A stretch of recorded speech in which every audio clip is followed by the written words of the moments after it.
موضوع القايمه اللي على العريس دي جت في الجون. لو انت عايز الجوازه دي تتم كل القايمه تبقى على العريس. انا جهزت كل حاجه وادي القايمه محتوياتها هي.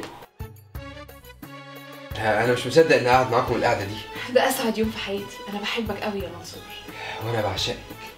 بطل نحنحه يا اخويا انت وهي، انا لسه ما وافقتش على الجواز. ليه بس كده يا يمنى؟ مش انتي قلتي لي ان انتي وافقتي؟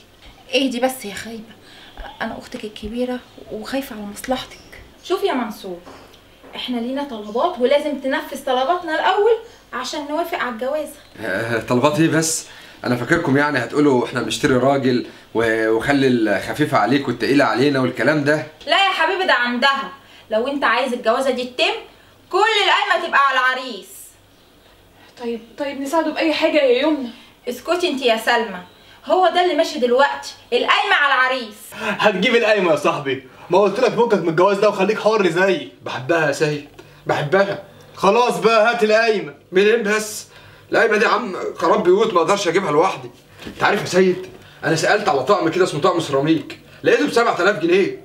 7000 يا سيد، ده انا مركب سيراميك للشقه كلها ب 5000 جنيه. تصدق صعبت عليا.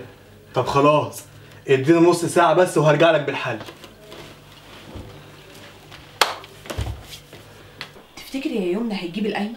هيجيبها غصب عنه، مش بيحبك انت، مش اقل يا حبيبتي من غيرك. انا عايزه بقى انضف حاجه في الاجهزه الكهربائيه، حتى الرفايه مش عايزاها تنقص شوكه حتى. عارفه يا بنتي يا سلمى، موضوع القايمه اللي على العريس دي جت في الجون.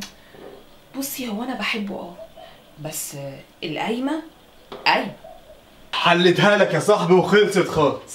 خلصت ايه بس يا سيد؟ خلصت ايه؟ انت سايبني يا سيد في الداهيه اللي انا فيها وقعدت تذاكر يا سيد. بذاكر ايه بس؟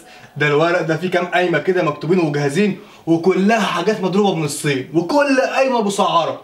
شوف بس انت عايز ايه ونخلص. طب الحاجات دي يا سيد هتوفر كتير؟ هتوفر كتير قوي، يعني يمكن اكتر قايمه فيهم تعمل لها زي 20000 جنيه. 20000 جنيه؟ يا بلاش. بس الحاجات دي يا سيد هتعيش يعني بعد الجواز؟ ده انت ذات نفسك مش هتعيش بعد الجواز يا جدع. وبعدين انت عايز تتجوز ولا تفضل طول عمرك بقى تحوش في ثمن القايمه؟ انا جهزت كل حاجه وادي القايمه محتوياتها هي. الله يا يمنى، دي فيها احدث الاجهزه وكل حاجه من نفسي فيها. اهو احنا كده بقى موافقين على الجوازه، يلا بقى نجيبوا احلى شربات. لا ثانيه واحده، قبل ما نجيب الشربات لازم سلمى الاول تمضي لها على القايمه. امضي على ايه وانا مالي؟ مالك ازاي؟ مش لازم اضمن حقي؟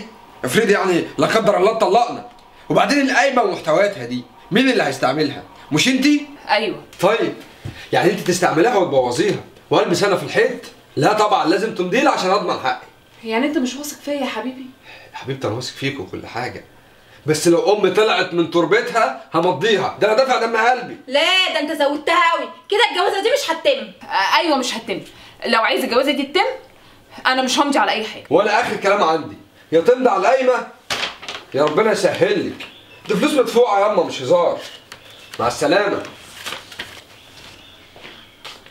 منصور مشي يا يمنى. ولا يهمك يا حبيبتي، بكره يجيلك ست سيدو. بس لما يبقى يجي بقى تخلي القايمه بقى ما بيننا انا وهو بالنص زي النظام القديم بدل ما يطفش هو كمان. عندك حق يا سلمى.